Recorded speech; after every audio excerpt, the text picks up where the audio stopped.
6.25 전쟁.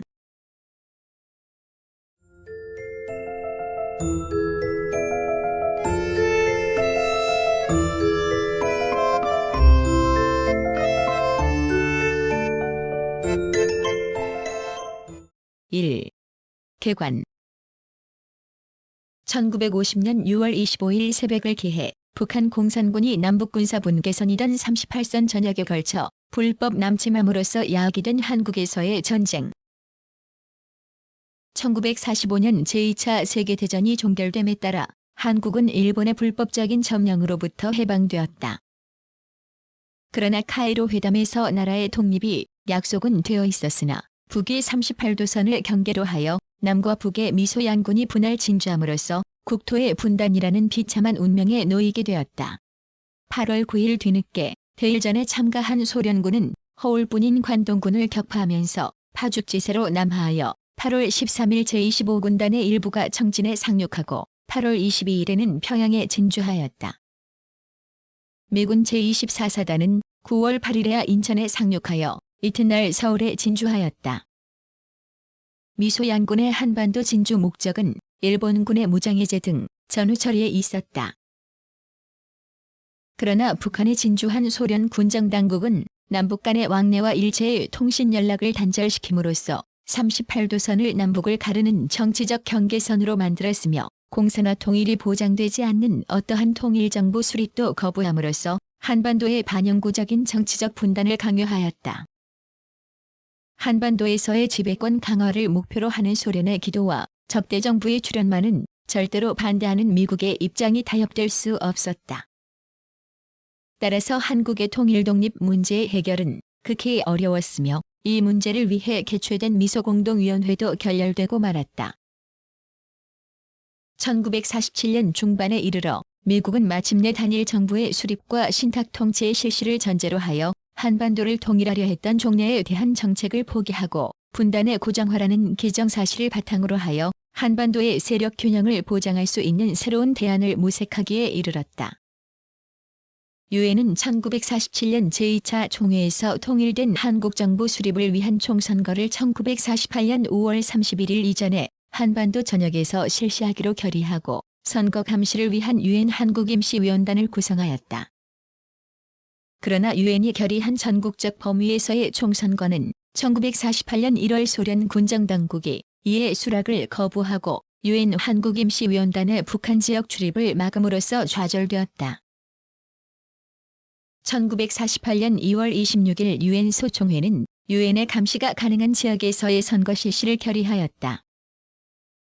이에 따라 1948년 5월 10일 38도선 이남 지역에서 유엔 감시하의 자유총선거가 실시되어 제헌국회가 구성되었으며 1948년 8월 15일에는 대한민국의 건국이 세계 만방에 선포되었다. 소련군의 비호 아래 북한 지역을 장악한 김일성 등 공산주의자들은 1948년 9월 9일 이른바 흑백선거에 의하여 북한 지역의 독자적 공산정권인 조선민주주의 인민공화국을 선포하고 소련을 비롯한 공산제국의 승인을 얻어냈다.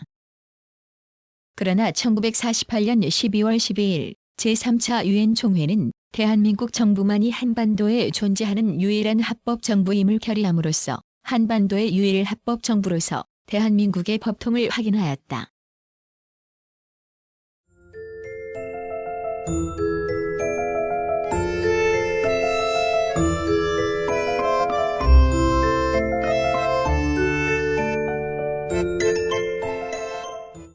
이. 북한의 남침 준비. 한반도의 북방부를 점령한 소련은 극동의 적화를 위해 우선 중공과의 유대를 강화하고 북한을 위성국화하는 전략을 폈다.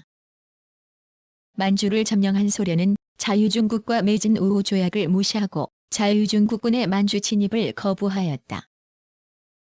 소련은 만주를 중공군의 성역으로 보호하는 한편 구일본군 조병창을 중공에 인계하고 만주의 자원을 동원할 수 있게 하여 중공군의 전력 증강에 힘썼다. 중공의 대륙 제패가 거의 확실해지자 소련은 북한군의 강화에 주력하였다. 김일성은 소련 및 중공의 대폭적인 지원하에 무기를 들여오고 남한 내에서 각종 게릴라 활동을 전개하는 등 온갖 수단과 방법으로 적화 통일을 위해 광분하였다. 소련군은 북한 지역 점령 초부터 김일성을 후원하여 군사력을 조직 정리하게 급급하였다. 1946년 2월 이른바 평양학원을 세워 장교를 양성하였고 1946년 8월에는 보안간부 훈련대 대부를 창설함으로써 북한군 창설과 무력 강화는 급속히 이루어졌다. 1947년 9월 웨디마이어 보고서에는 북한군은 소련의 지원 아래 잘 훈련되었고 충분히 장비된 12만 5천 명으로 구성되어 있다고 기록되어 있다. 소련은 북한군의 3천여 명의 군사고문관을 배치하여 직접 남침 훈련을 시켰으며 소련 출신 한인들을 중심으로 제105전차여단을 창설하였다. 또한 해 공군의 창설을 돕는 한편 내무성 산하의 보안대, 경비대 등의 이름으로 막강한 군사예비대를 확보하였다.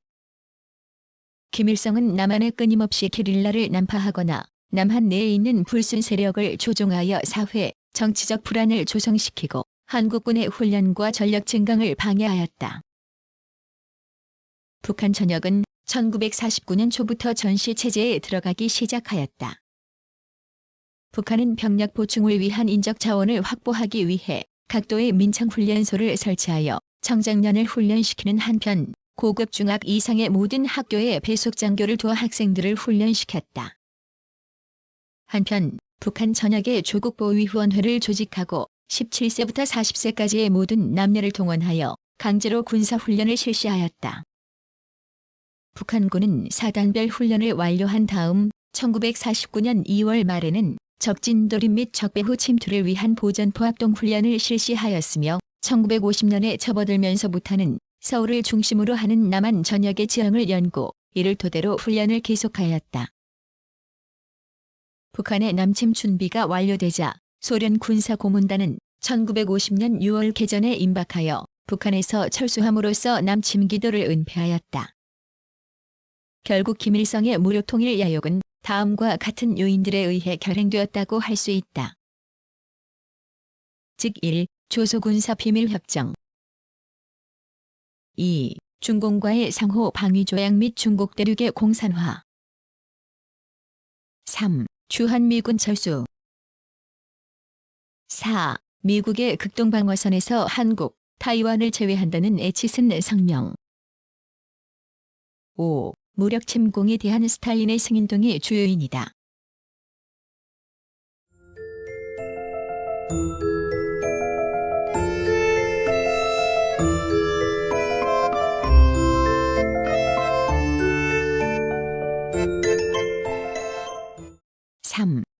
북한 남침, 남북전력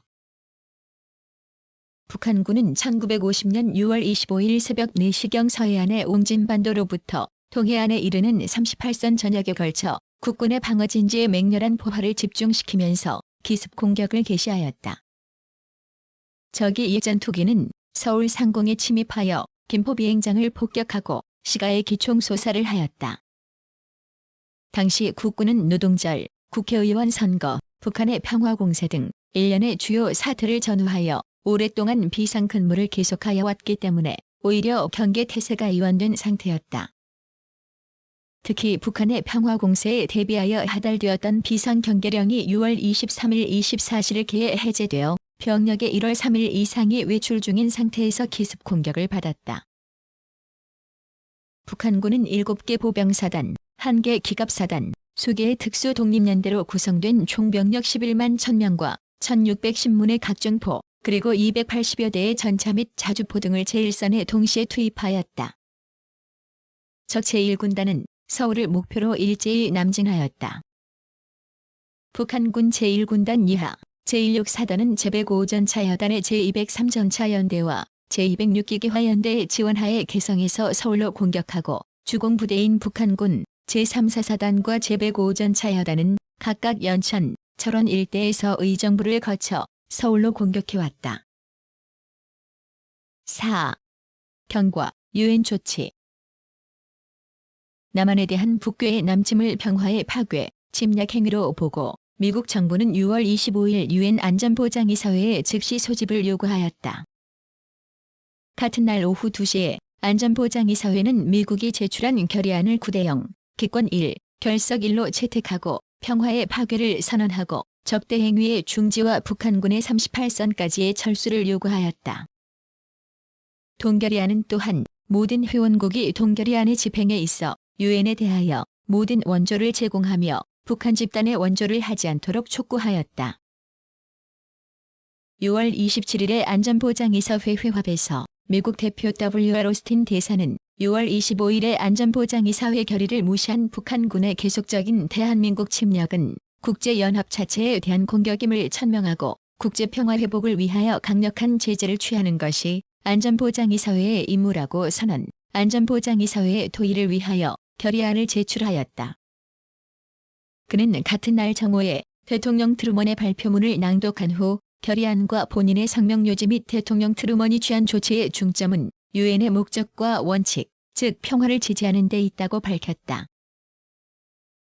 그날 안전보장이사회는 찬성 7, 반대 1, 기권 2, 결석 1로 유엔 회원국들이 동지역에서의 군사적 공격을 격퇴시키고 국제평화와 안전을 회복시키기 위하여 필요한 원조를 대한민국에 제공할 것을 권고하는 결의를 채택하였다.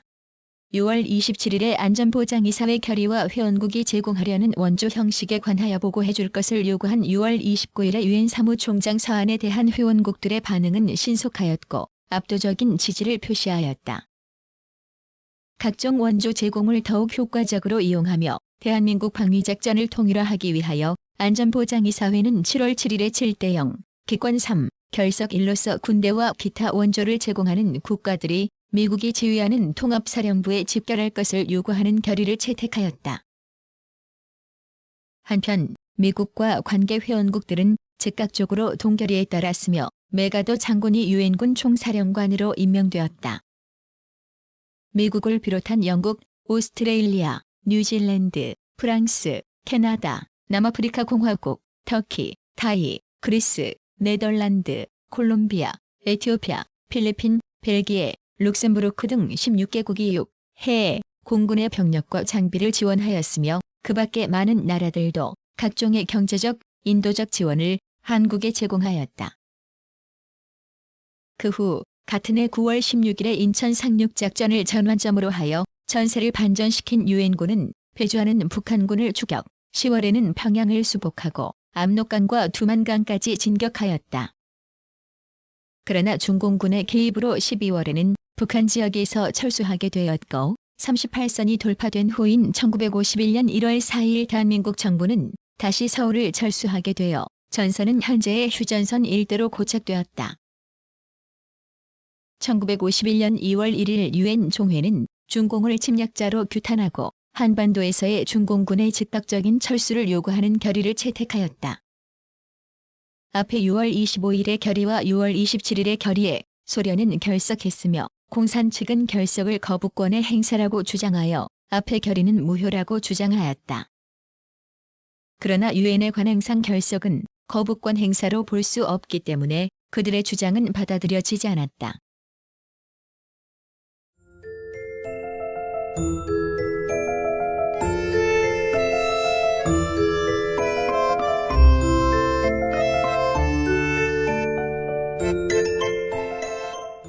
오.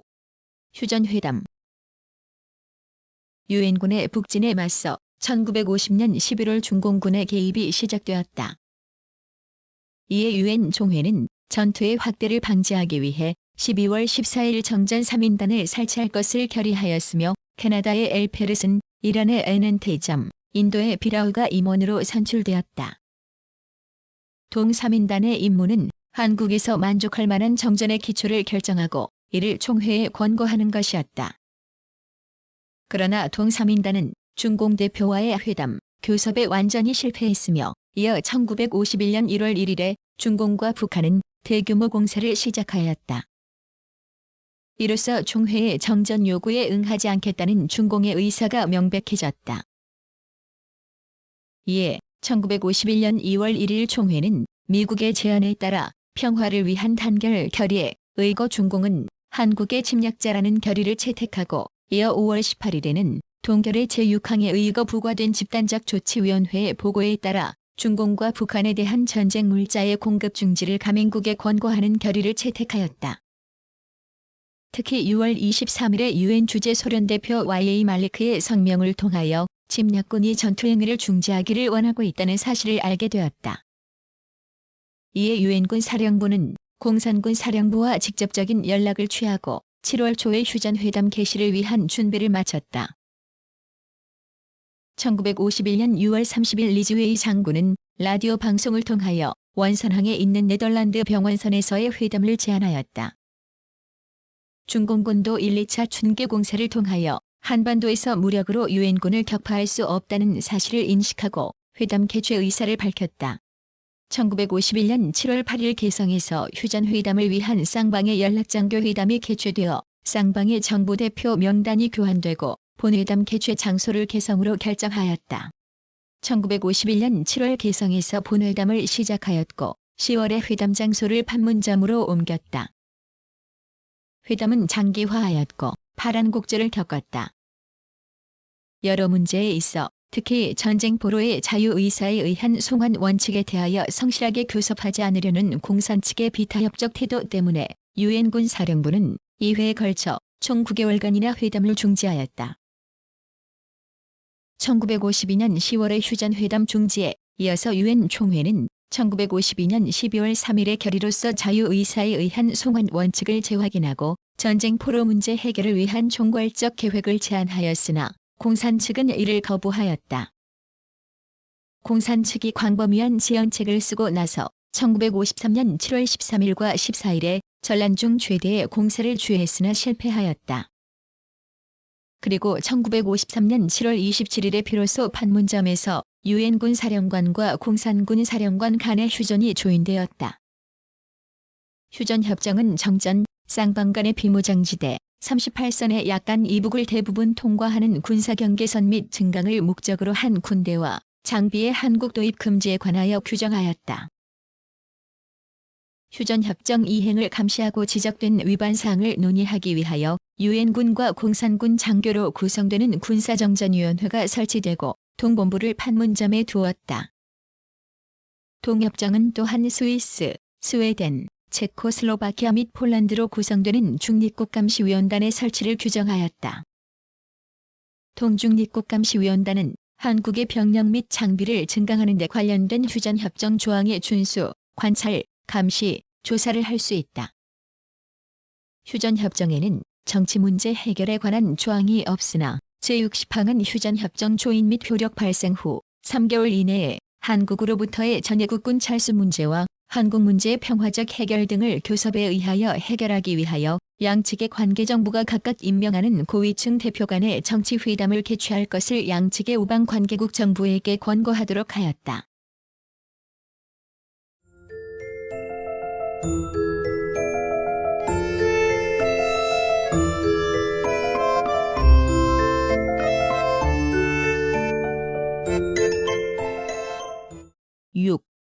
피해, 정치회담 결렬. 6.25 전쟁의 3년간에 걸친 동족 상잔의 전환은 남북한을 막론하고 전국토를 폐허로 만들었으며 막대한 인명피해를 내었다. 전투병력의 손실만 해도 유엔군이 한국군을 포함하여 18만 명의 생명을 잃었고 공산군 측에서는 북한군 52만 명, 중공군 90만 명의 병력을 잃었다. 또한 전쟁 기간 중 대한민국의 경우 99만 명의 민간인이 목숨을 잃거나 부상을 입었다. 이 가운데 상당수는 남한 지역을 북한군이 점령하고 있는 동안인민재판 등의 무자비한 방법에 의하여 반동계급으로 물려 처형당한 억울한 희생이었다. 또 전쟁 기간 중 북한은 8만 5천 명에 달하는 각계각층의 지도급 인사들을 대한민국으로부터 납치해갔다. 이 가운데에는 국회의원을 비롯한 정치인들과 저명한 학자, 종교인, 공무원들이 상당수 포함되었다. 이와는 반대로 북한 지역으로부터는 300만 명 이상의 주민들이 공산학정을 탈출, 자유로운 생활을 찾기 위해 고향과 가족, 친척들을 북에 둔 채 남한으로 월남하여 대한민국에서 삶의 터전을 마련하였다. 1950년 당시 북한 지역 인구는 1200만 명 정도로 추정되었는데 그 가운데 1월 4일 정도가 북한을 떠나 월남하였다. 휴전협정 제60항에 의거하여 한국 문제의 정치적 해결을 위한 정치회담이 대한민국과 유엔군 측의 16개 참전국 그리고 공산군 측의 북한, 중국 및 소련 등 3개국이 참가한 가운데 1954년 4월 제네바에서 개최되었다. 대한민국과 유엔군 측 참전 16개국은 한국 문제의 정치적 해결 방안으로 유엔 감시하에 남북한 토착 인구 비례에 의하여 국민의 대표를 선출하는 자유총선거를 한반도 전역에서 실시하고 그 결과에 의하여 통일 독립된 민주적 한국 정부를 수립하자는 안을 제시하고 주한 유엔군은 이러한 목표가 달성될 때까지 한반도에서 평화와 안전을 지키게 하자고 제의하였다. 그러나 공산 측은 오로지 주한 유엔군의 철수를 강요하는 데만 초점을 맞춘 위장 평화통일 제안을 내놓고 정치적 선전에만 급급함으로써 회담을 교착시켰으며 회담은 같은 해 6월 성과 없이 결렬되었다. 이로써 한반도는 휴전선으로 분단되어 오늘에 이르고 있다.